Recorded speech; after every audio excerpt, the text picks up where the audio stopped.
Hey everybody, what's up? Really happy to be here again on episode, 5, 6, maybe, 5 of the Digital First podcast, where we talk to entrepreneurs, tech leaders, just about what's going on in digital and tech and their businesses. And I'm super pumped today to have Jake Bjorseth on the show. Did I pronounce that right?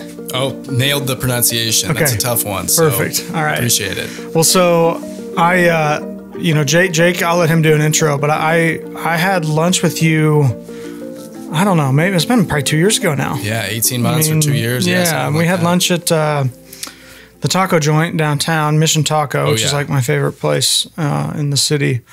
And I have to say, man, I was really impressed. Like, I was super impressed about, just your story, what you had done, where you were going. And if I'm not mistaken, you guys were called something else at that time. Is that right? Yeah. So I was actually with another agency at that point. Okay. So that would have been a little bit more than probably about 2 years ago. Okay.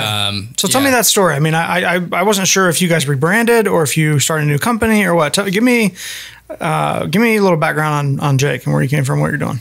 Yeah, certainly. So I was actually a freshman at KU, and while I was there, shattered my jaw in 7 places, which was of all the bones to break. Maybe skull number 1, jaw number 2 in terms of ones I wouldn't recommend. How did that happen? Long night, and then 3 a.m. in the morning, going to the bathroom, waking up, and slipping on a fraternity floor. Those things aren't the cleanest. And then hitting my jaw on a marble counter. So the marble counter looks nice, but it can get dangerous. So wouldn't recommend doing that, as then you won't be able to eat or speak for like 3 months, because that's how they cast it. Oh my God. So from there, a lot of reevaluation, and just a week prior, I was doing some things on Snapchat, had kind of a following there, media brand, and was consulting some brands there. And what came up time and time again was this question around our generation. And so that's kind of when it hit me. Yeah. Well, then I kind of dedicated, following kind of that jaw surgery, I finished up both semesters at KU. And while I was there, started kind of building this concept. I didn't know what I wanted to do, but I kind of knew the direction.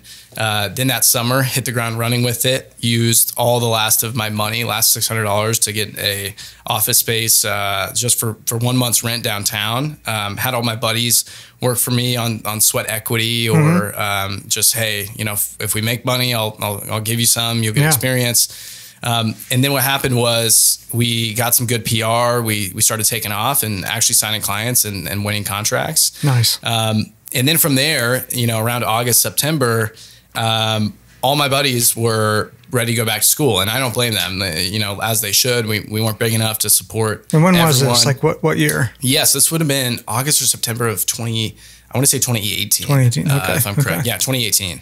So then at that point, we actually merged with another agency called Social Apex. That's right, yes. And I joined Brandon Priest and Sam Kulikov. We then hired on a CEO 2 months later, after growing from the 3 of us to 12 people. We were just growing like crazy. And that was my job, leading the growth, and brought on a CEO, Mark Josie, who was formerly VP at Sprint and Verizon, had an MBA from KU and went to Indiana Business School. So then I got to work under him for about 8 months and just learn all the details. And that was a really good experience for me. Yeah. And, I had no intention of leaving, but later on in April of what would then be 2019, I kind of had a different idea and direction I wanted to go. I wanted to focus on Gen Z, less about the social media, the content, the creative. Yeah. And so then I left and restarted and revamped Trendsetters, brought on a COO, and within a couple of days we had signed 2 deals for a decent chunk of change, hired on a creative, and we were off to the races. And now fast forward to today, we're a team of 8 here in the US, 15 in Manila, Philippines, and 3 in India, working with a lot of challenger brands. And then just over the past year, working at the Fortune 500 level, which has been incredible, working with brands like McDonald's, L'Oreal, North Face, and Coke. It's been really interesting to see. And we really pride ourselves in helping brands understand and then reach Gen Z. So that's my very long answer to my background. That's exactly what I was looking for. I love it. I got so many questions. So first question, just this is a small one, but I'm a domain junkie. Like, I'm really fascinated about the domain space. And one of the things that I love the fact that you guys did the no val thing. Yeah. Yeah. But what's so crazy is, like, I wonder, do people understand that that's all right now? Yeah, I wonder that too. And I think, and this is our philosophy for a lot of what we do, because we like to we like to really lean in. Everyone on our team, we have a few kind of fringe millennials, but most of the rest of our team are Gen Z individuals in there. And how old are you? I'm actually 21 right now, so soon turning 22. However, I've spent 3 years in the agency business, so really I'm 21 going on like 48, as the agency business will certainly age you. And yeah, I mean, within that, I want to say, God, I totally blanked on the question there. So we're talking about trendsetters, the domain. So oh yes. Because I talk to a lot of people that like are still hung up on this. Well, it's got to be a .com. It's got, and I feel the exact opposite. Like I'm all about like the alt domains, and there's some cool shit happening. If you just think outside the box a little bit. And I don't know, I just thought your domain was cool. So did you buy it for $8? It was totally registered? Yeah. All of them were so cheap. We own all of them now. We actually didn't have trendsetters.com. It used to have to be Trendsetters Media. So that's how we were branded. Okay. We did a rebrand last summer again, just revamped things and went with trendsetters.com. Finally got it. It used to be a Brazilian fashion brand, which is cool. But yeah, I mean, certainly I would presume, and there is another agency out there called Trendsetters with the vowels. Yeah. I'm sure out of Knoxville, Tennessee, I'm sure they get some business from a lot of the marketing we do. But I always understood like, hey, we're never going to be the best at SEO. That's not in our DNA. So let's not even try. Let's just do it. That's kind of how we are. I mean, I mean, if someone's trying to like if somebody just types in a search term and lands on your site and converts and ends up being a customer and doesn't realize that it's the different agency, then something's wrong elsewhere. It's not an SEO problem. Yeah, definitely. And even then, like, is that a client you want to work with? Like 100%. Someone who's just, I'm just looking for a media agency. I stumbled upon you. It's like, I don't know Kansas if that's City digital marketing agency. Yeah. You probably get the emails too. Like every month or two, I get an email from somebody that's like, I've got Kansas-City-marketing-agency available for sale. Oh yeah. Those are my favorites. Yeah. So, all right. So you guys, we're probably gonna have to edit this down because we're gonna talk for a long time. I got some good questions. And I'm really interested to hear your perspective, man. I'm really interested in your story and the concept of, I don't know if what you want to call it, but dropping out, leaving school, making the decision to say, screw it, I'm gonna go be an entrepreneur. Yeah. I wish I had that kind of gumption I mean, you've been doing it for 3 years, so you were 19. 18. Yeah, 18, yeah. I mean, when I was 25, I was super risk averse. And I think that's one of the things hopefully we'll get into is the differences in perception of risk from a generational standpoint. Like when I was 25, there was no fucking way I'm going to leave my job because I am engaged. I just bought a house.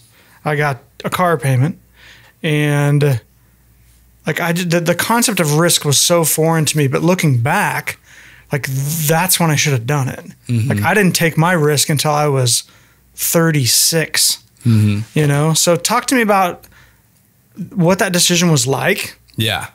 And how Gen Z views risk. Yeah, it's a great question. And it's one of those things where, obviously I did spend my first year at school. Before then, I had wanted to just go into entrepreneurship and not go to school at all.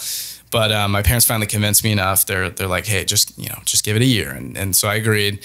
But really for me, what my thought process was what's the worst case scenario? And I just kind of played that out.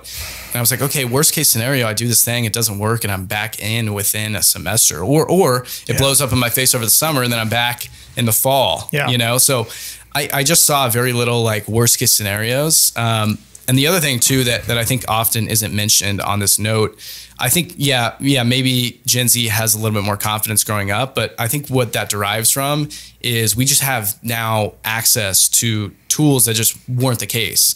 It's a conversation I'll have with my dad, with family members, with older individuals who kind of mentioned that as well. Like, yeah, I wish I would have taken a risk younger. And it's like, yes, but if I had tried to do exactly what I did 20 years ago, I wouldn't have been able to do it at that age because that makes me feel better. Yeah, I mean, I wouldn't have had the access. How would I, when we started out, we were just pushing content on LinkedIn to get in front of people. Yeah. If I had relied on my network or physical networking, we would have been dead in the water. So I just think the ability for that, the access to information anywhere at all times, 24/7. Yeah.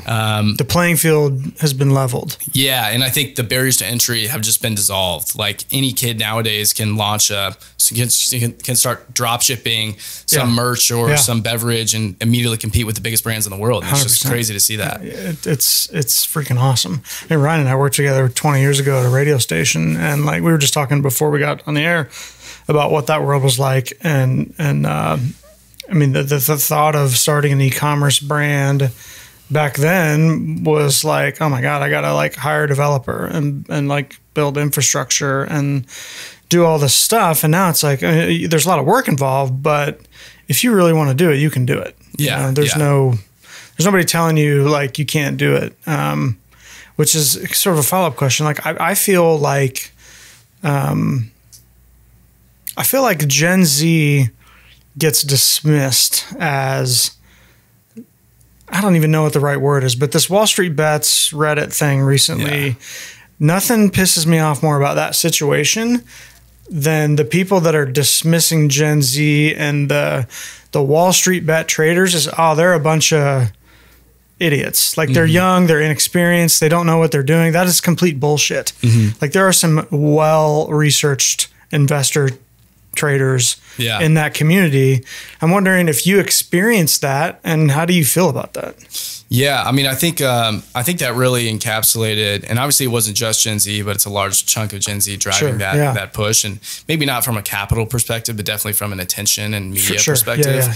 So yeah, I mean, I think it's one of those things where I think Gen Z is just coming into the fold and asking the question of why not, and they're looking at the world, looking at the status quo, and they're questioning every little detail and saying why doesn't it work this way, or why does it work this way that is incorrect? Yeah. And I think they're doing that at a younger age, and they see. I think the other thing too is with the era of influencers now, you have now resources of information and models of other young people doing it. You know, I can log on to my Instagram page and go see 30 other young entrepreneurs my same age or around my same age doing exactly what I want to be doing. Yeah. And so from there, that kind of almost gives you the confidence to go out and do it. Yeah. So I think it's a confidence thing. I also think it's a tenacity thing attached to both ego and altruism, where it's ironic, kind of unlike millennials, Gen Z is incredibly paradoxical, meaning there's these characteristics that coexist as a duality rather than independent of one another. So what we're seeing is they're starting their careers at a younger age. They're trying to earn and make money at a younger age. They're more likely to pursue entrepreneurship. They want to make more money at a younger age and advance in their career. Yet at the same time, they also are incredibly altruistic. They want to change the world. They want to help sustainable brands. They want to do all those incredible things. So it's interesting to see those coexist, because with millennials, we didn't necessarily see both of those coexist and with past generations. And so we're kind of seeing both. And I think it's those motivators, I would say, of I want to get mine and I want to help the world, that are kind of driving Gen Z to make a positive change at a younger age. That's a great answer. Yeah. That's a great answer. I love it. I'm really curious how you feel about. Well, so let's define Gen Z first of all. Like, I had to do some research. I mean, I understand sort of basic like where people fit, but Gen Z is what, as far as I'm concerned, or as far as I read, 95 and up. Yeah. 1995 and up. Okay. Some say 96, some say 97. Okay. We typically go with like 95, 96. I think that's a good way. So anybody that's 25 and under right now is kind of the. Yep. About Caleb, where do you fall? What are you? I'm a Gen Z. I didn't even know it. How old are you? There we go. 23. 23. Okay. And you're, what did you say, 21? 21, about to 22. So yeah, it's good. You want to be in the Gen Z cohort, because I think millennials get the worst reputation of all. They do get a bad rap. I mean, it's a lot of the same similar stuff, because, you know, the millennials really, they do get a bad rap. Yeah. So marketing to millennials forever was like the sort of cachet thing for, you know, agencies, brands to do, like, oh, we want to be a millennial brand. We want to market to millennials. Well, that's great, but now what? Yeah. You know? Yeah. So how is marketing to Gen Z different? And your agency, like, you guys have leaned into that. So what's that about? Yeah. It's it's kind of about the philosophy and approach to get there. I had a recent podcast of our own, our Trendsetters podcast, with Michael Hunter, the former CMO of BBDO, one of the North America's largest agencies. Yeah. And what we talked about was the flaw in generational marketing. And working with us, you'll kind of see this. There's no one size fits all approach to reaching Gen Z. There's no step-by-step guide to follow. Okay. And we're very anti a lot of the information that's out there. All of the books on Gen Z, a lot of the articles and research, it's trying to box Gen Z into certain characteristics that's just blatantly false. And there's actually a research report that we looked into on this, which was really looking at the actual cohesion within a generation, and scoring it. And Gen Z's score was 4, baby boomers were 6, millennials 5, Gen X 5. Whereas then we looked at, and the study that looked at people who floss of any age, any ethnicity, you name it. People floss like teeth and teeth? People who floss their teeth. They scored an 11. So let's say I'm 21 and I floss, and my 86-year-old grandmother also flosses.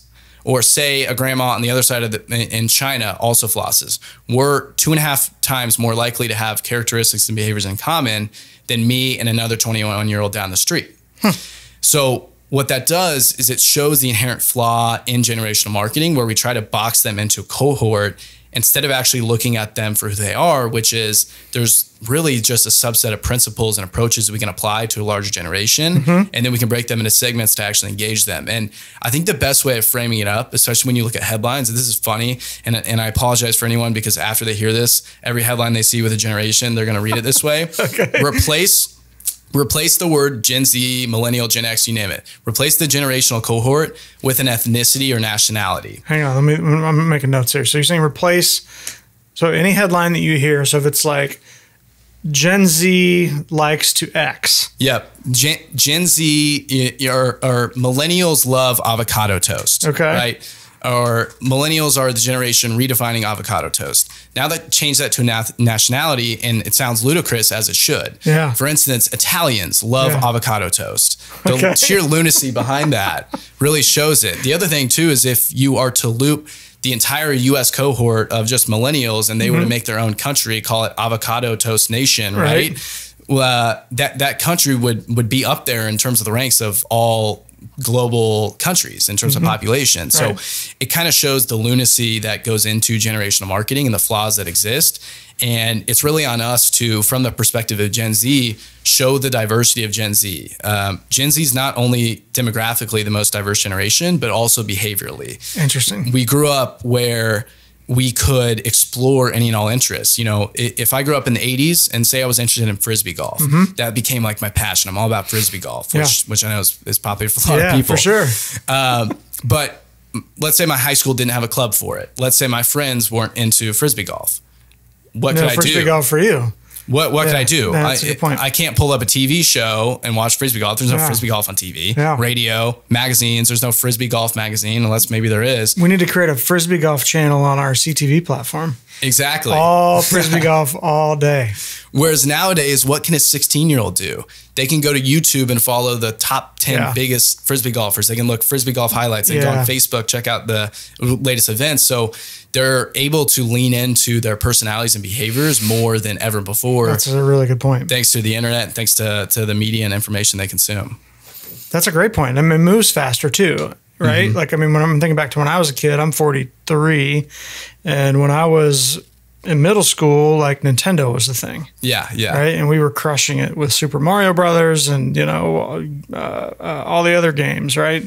But there was no interaction, you know, and I was in my room beating Mario Brothers and, you know, but my boys weren't around, you know? Yeah. And I couldn't go to YouTube and like learn about Mario Brothers. I could get a magazine maybe.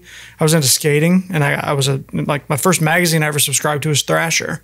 So that was the first time I ever like really as a kid experienced media, you know, but now, I mean, that was once a month. Yeah. Right. Yeah. Like I get the magazine in the mail once a month. I just flip through it and boom, it's done. My kids are 14 and it's like scroll, like content all day long. And they're like, my 14-year-old son is into bodybuilding and weightlifting. Yeah. And like, he is in it. Like he knows the name, the influencers. He knows who's doing it. He knows all the different workouts. He knows how to eat right. Like, it's pretty cool. Yeah. And he probably has more information now at his fingertips and that he's consuming on a daily basis than what the high school strength coach would have, because, you know, they did a university program. They're going to know more about, you know, traditional practices, but they're not going to know the latest supplementation practices and body weight and resistance training and HIIT workouts. Like, and you even see that live out. You go look at like a high school weightlifting program and they're like, it's the same one they were doing in the 1950s. Yeah. And these kids come in and they're like, wait a sec. Wait, like, what? Yeah. I do 3 days strength workout, 2 days HIIT workout. Wait, why are we running a long jog? Like, we're football players. We need to be running sprints here. And man. Okay. HIIT, So you know? that's an interesting segue into a question I want to ask you about. And then this is a slippery slope because it's a really passionate topic for a lot of people. But what do you like? What is Gen Z? What do you think? What do you think about college? Yeah. I mean, what hit me? What, like, should I send my 14-year-old kid to college or no? Yeah. I mean, I think it still has validity. And I think people are incredibly maybe passionate about it, or it becomes emotional subject matter, when I really don't even think it should, because the question isn't should we have or not have college. It's like, does a better alternative exist? And to say no in any context to that question ever is like, there's the incorrect way of doing things, you know, like as Tesla has shown in the automotive industry. And now look at GM and all the others trying to catch up. I think the same can go for education. And I think what we're doing is sticking to something because it has worked. And I don't think there's any inherent problem with college. I think we have to also put the pressure on students as well to make the most of their experience and not rely on the walls within their university. But I would say it's held on a pedestal, and it's still treated as something that if you lack, you're going to be dead in the water without. And what we're seeing now with larger corporations shifting their hiring models is, you know, now you have Google, Facebook, Apple, Tesla, SpaceX, all not requiring any sort of college degree and looking at the actual work. And I think that's where we need to move towards. And Gen Z is seeing it. We have college enrollment down. That being said, we still have very high numbers of college enrollment because there's so much pressure, and even pressure I faced to go to school, get a degree, and follow that traditional path, which I don't think there's anything wrong with it. I just think that there's always a better alternative. I would agree. It's a fascinating paradigm shift that's happening. I mean, as you know, Caleb here, like, what do you say you're 23, right? We hired you. I never looked at your resume once. I mean, do you even have a resume? I never looked at it. I never asked for your degree. Do you have a degree? No. Yeah. I dropped out of college. Not important, right? So it didn't even cross my mind. You know, so do you follow Scott Galloway?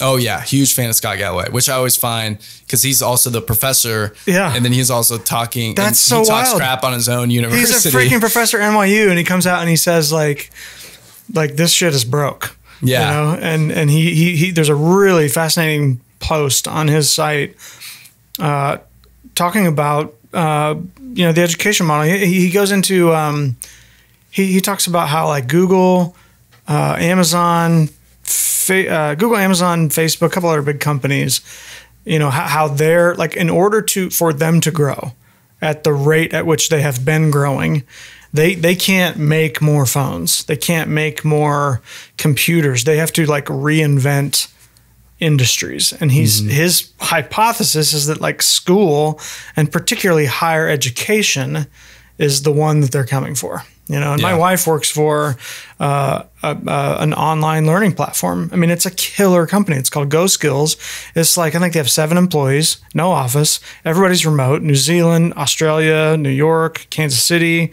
And they have they've just have a shitload of content about how to learn Excel, PowerPoint. And it's like it's a school, you know, but you can get certifications. It's just crazy to me that you know, the de facto, okay, well, send my kid to college, they'll get a job kind of thing.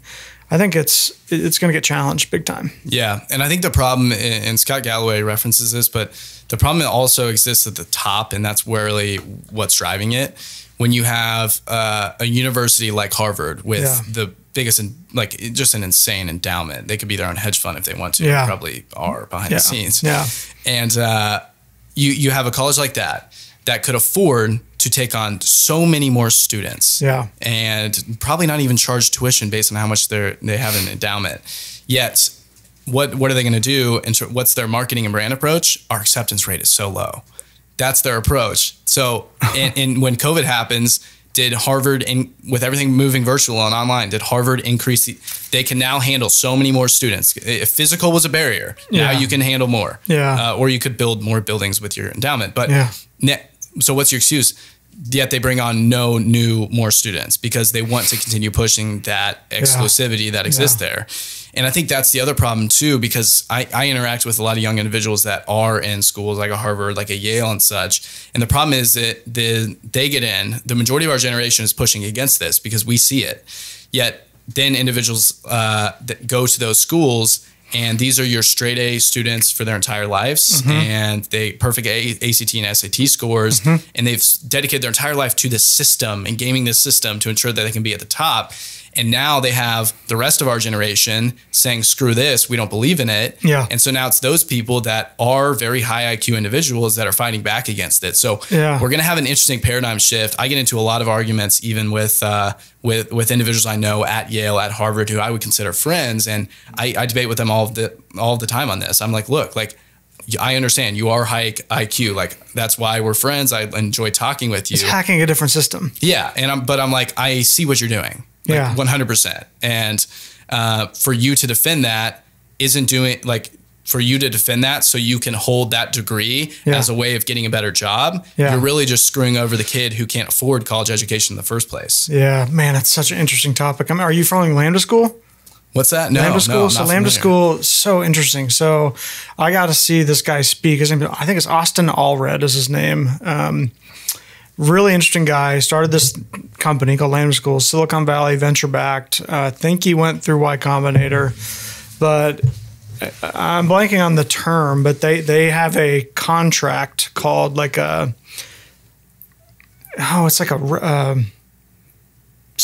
SSO, salary sharing SSA, salary sharing agreement or something like that. But basically the concept is, and I'm not exactly sure the details. I think you have to look this up and validate it. But I think the way it works is, and they started with computer science. So you go and it's like a 1-year program. They'll teach you how to code. So they'll teach you, you go through the program, you learn how to code, and they guarantee you a job at the end. And there's, I think they have 2 models where you can either pay them like $50,000 up front, or you can pay them nothing. And if they don't place you, you pay 0. Yes, and then if they place you, then they get take a cut, right? So if you say you get a job making $100,000 at Google or whatever, they take 15%. And again, I don't know the exact details, but you basically pay them back with your salary. Yeah, it's that's one that's why didn't I think of that?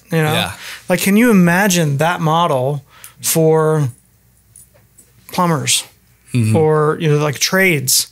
And that's it. It's happening. Something else I think is super interesting is this concept of college and how, when I went to school, I went to KU, graduated, got an MBA that no bullshit, I would trade my MBA for $1,000 worth of Facebook ad credits. Yeah. It's worthless. I would light it on fire. It was seriously the biggest waste of $15,000 ever. Yeah. But at the time I was 28 maybe when I got it. And I'm thinking to myself, okay, well, I got 6 years into my career. I need to take the next level. I want to get the management job. I don't want to do the work anymore. I want to be up the ladder. Got to get the MBA. Total bullshit, Well, from a business model perspective, it's good upsell for them. I mean, honestly. 100%. It is. But what's scary is there's a lot of plumbers that make a shit ton of money. Oh, yeah. And there's a lot of electricians that make a lot of money, a lot of contractors, and these jobs that people, I guess this is going to get, I don't want to get into politics, but the expectation that we're owed the sort of 6-figure salary and the BMW and the house in the suburbs in America just is It's nuts, man. One of the biggest things that's frightening, and this can certainly get political, but I think relating it to business, of course, like, is the rise in a anti-capitalistic approach from a younger generation. Yeah. And it's just inherently ironic because it's being tweeted from an iPhone, in like a nice lush like apartment that their parents are paying for, and so I think I think the push towards the realness and doing the jobs that maybe aren't as sexy on paper, but I think those are some of the jobs that could probably be the most beneficial for individuals. I think with the rise in entrepreneurship being so hot, with what's been maybe ingrained in us from our parents, maybe we feel like we have to have a corporate 9-to-5 office job. Yeah. When in reality, for a lot of us, what could be the best thing for us is, let me get the job away from that system where I can work with my hands, or I can be a trucker and be listening to a Joe Rogan podcast all day. And that's what I'm going to do. And, let me actually start my own trucking podcast because I'm passionate about that. And it'll be funded for the entire time. And I think we need to continue to push for those maybe alternative job paths that aren't white collar in an office. That's a great point. I mean, my grandfather was a farmer, and like farmers are entrepreneurs. And I feel like a lot of times the word entrepreneurs sort of bastardized a little bit, it's like this story of like, I'm going to go make an app and I'm going to get an investor and I'm going to raise money. I'm going to move to San Francisco and build Facebook and cash a big check. Like, that's what an entrepreneur is. But an entrepreneur is, somebody that builds a business from scratch, At least that's how I feel about it, Yeah. And I think it's exactly that. It's builds a business from scratch. And this is something that most young entrepreneurs don't like to talk about. A business that makes money and profit, cash flow, and doesn't rely on investors at the end of the day. And something that I just find so fascinating, where we continue to have companies that get millions of dollars pre-seed with an idea and have nothing more than that. We're seeing it in so many different industries, where I see these 25-year-olds getting massive checks from these VC firms that have no idea what they're doing. And look, I get it. It's still going to pan out for those VCs at the end of the day, thanks to where the IPO market is today. But I think it's really dangerous. And I think we need to get back to the roots of entrepreneurship, which is, what is something you can do to make money and profit at the end of the day? Yeah, it's a totally different play. I mean, there's a space for the, world changing, like we're going to go to Mars types ideas that require massive amounts of capital and risk and exploration. But like, I think there's a big chunk of entrepreneurs that should spend their time focusing on finding customers rather than investors. Okay, so here's a question for you. What are your thoughts on NoCode and this whole concept of like NoCode tools, and what does your group think of that? Yeah, so I've seen it get insane traction in the UI UX product community. Yeah, the guys that'll be religious on Twitter and Reddit and Product Hunt. And and it's something that I love that is being pushed. I don't know that space as much as I'd like to, but I can tell you that's one of your more active communities of individuals that I think is all for that. And I think it's really a fascinating, exciting space. It's very interesting. I mean, I'm a wannabe developer. Like, I always wanted to be a developer. And I think if I had it to do over again, I probably would try to be a developer. Just because I was really fortunate early or midway through my career, about 10 years ago, I worked with, before that, I worked in bigger companies, right? I worked in some companies that had, full on CTO, dev team, the whole thing. And I was the sales, marketing, biz dev person. And there was always this wall. And it's like, you don't need to worry about that. Don't worry about how the thing's built. You just go sell it. And being the sort of wannabe engineer that I was like, well, I'm interested in how that works. And I was really fortunate to work with some really good developers that showed me a little bit, enough to get my hands dirty, but what always bothered me was that, like, you don't have to be a developer to be an entrepreneur. And there's this, at least maybe it's me looking at through my own sort of, echo chamber, but like, I see a lot of content about, go learn to code, go get an engineering degree, start a startup. And like, that's all cool, but you don't have to write like no one buys code. People buy products, they buy solutions. You know, what's behind the scenes, you know, yeah, you need code to make it scale, but the no code thing I think is really leveling the playing field there for the people that want to build something, but don't want to worry about like learning how to write a Python like script. Yeah. And I think it'll save a lot of startups from wasting time, energy, and capital on building a product and then finding out that there's no consumer market for it. Dude, 100%. I mean, that's the early like validation stage is, I mean, I've wasted enough money and screwed up enough in my career to know that like, I wish I would have learned how to do that earlier and test things small. You know, I mean, I can think of 2 or 3 projects where I went and I hired a developer, had this big idea in my head, designed it, built it, you know, 2-3 months of work, all this code, money down the drain. It's like, okay, the thing exists. Now what? You know, versus doing it the other way around, you know, and you don't, you know, you can rebuild it later. So, all right. So what, shifting gears a little bit, what platforms are people sleeping on? We try to stay ahead of the game, and I've been following you on, you know, all of the socials, right? LinkedIn, everything I'm on, I see you around, and I love the content you're putting out, by the way. What platforms are 43-year-old white dudes like me missing? Yeah, the biggest one that not just 43-year-old white dudes, but all brands are missing big time right now is TikTok. That's really number one. It's driving culture in such unique ways because of the way the platform is built, the way the algorithm is built. I mean, the technology behind it's incredible in terms of how the For You page algorithm works.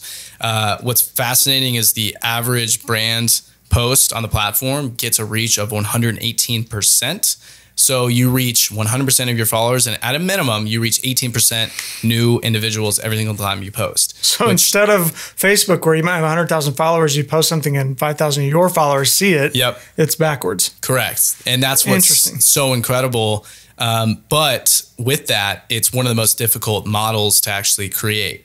It's what do you mean, content-wise? Content-wise, because the reality is, and it's so ironic actually, because it's the reverse. The content that performs best is people with iPhones less produced. Yeah, dude. Yet, ironically, that's the hardest content to create when you're a $1 billion brand. Because what are you going to prove of it? The other thing with trending content, and we've seen this firsthand, we actually helped the North Face brand launch on TikTok. Nice. And in that experience, and others working with other brands on the platform, your traditional content approval process is 2 weeks. Yeah. The problem is there's a trend right now happening on TikTok that we need to jump on this second. Forget it. We got to go now. I need to produce. I need to get it out, and don't worry about it. And the brands that are doing the best job of that, you have Dunkin' Donuts and Chipotle. If you go look at their feeds, it's zero production stuff. Yeah. It is from their community. Yeah. It'll be some 16-year-old girl going through the drive-thru saying something funny, and they'll post that, and it hits. And what's crazy is the reach that these brands get, but don't fully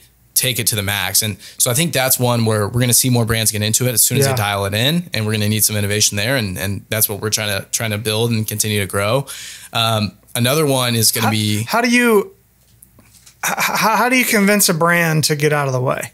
Yeah, it's honestly, if I had the answer, we'd be a lot larger of a company. But I think the biggest thing is understanding like what alternative actually exists, because when it comes to that platform, there's no great alternative. When you push the same highly produced content that you're pushing on Instagram to TikTok, which you have to translate to short form video anyway, it doesn't perform as well.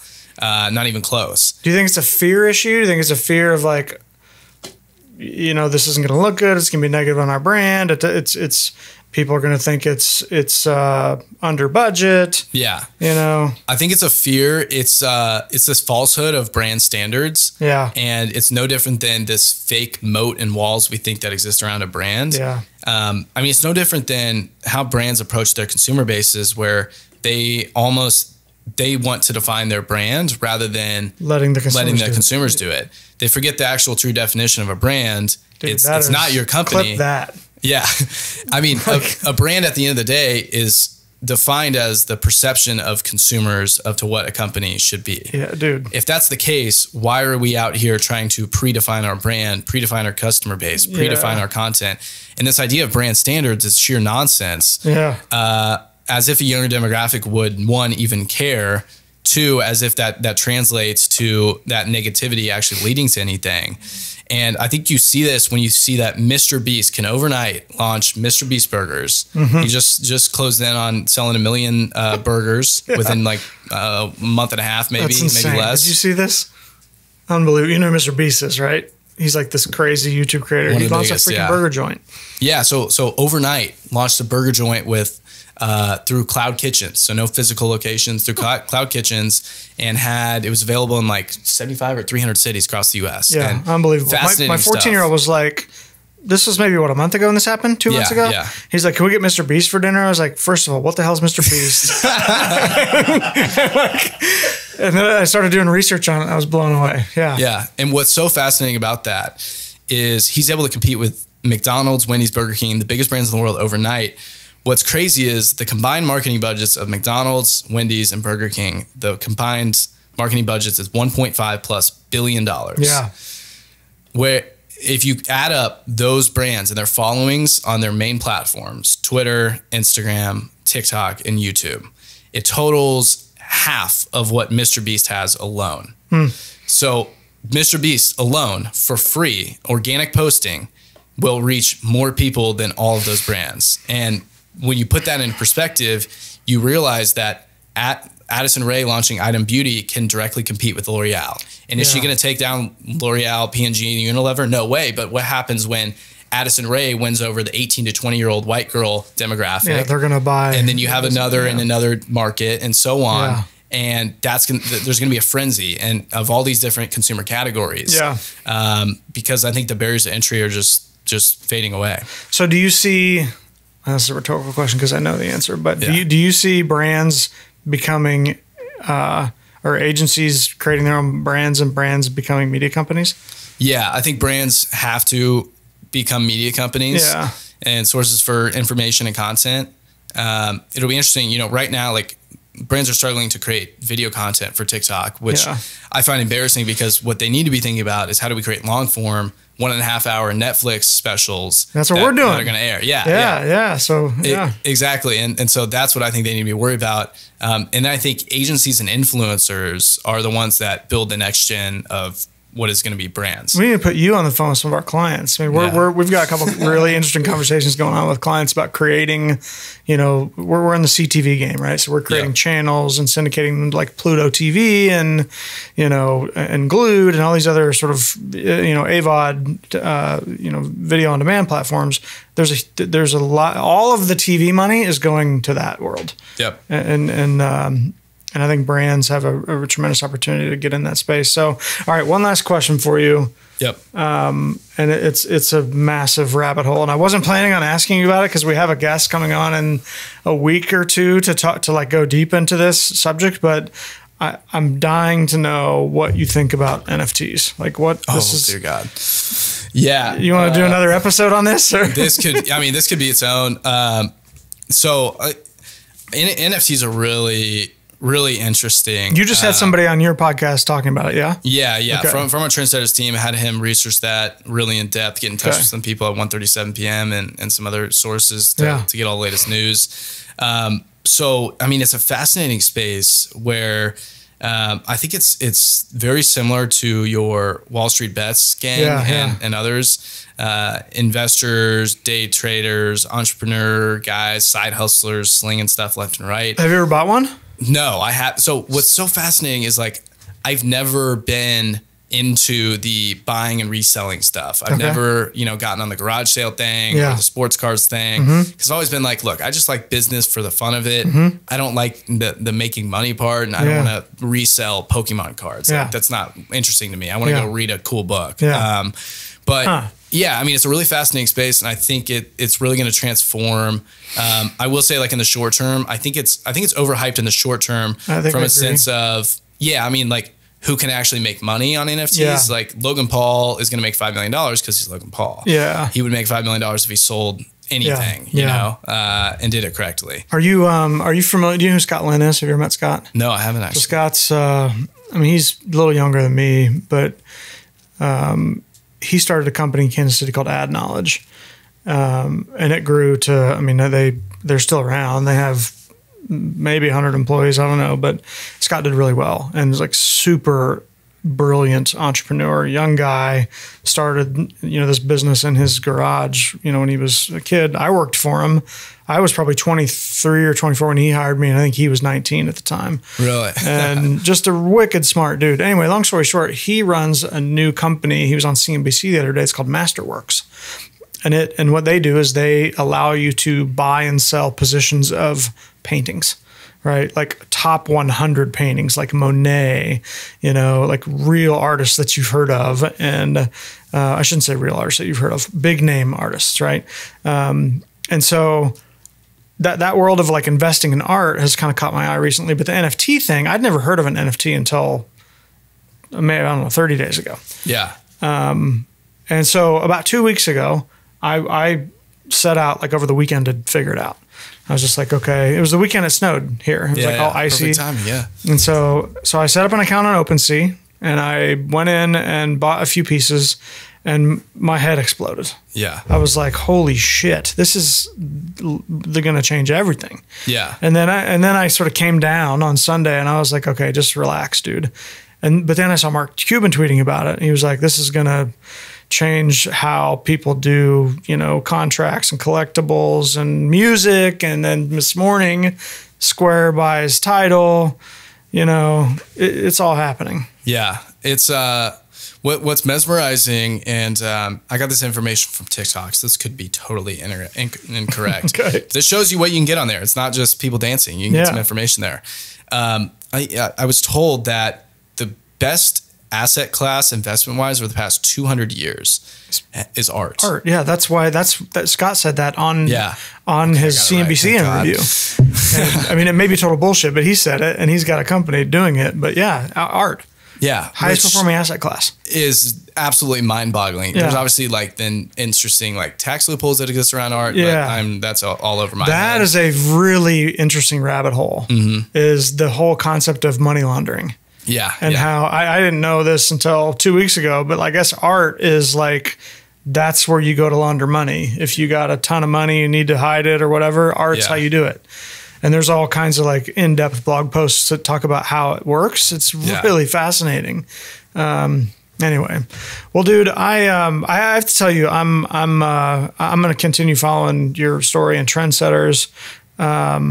You know, for anybody in the audience that's watching, I think it's trendsetters.com without vowels, right? Correct. Yeah. So check them out. They're a Kansas City agency focused on Gen Z, doing really great work.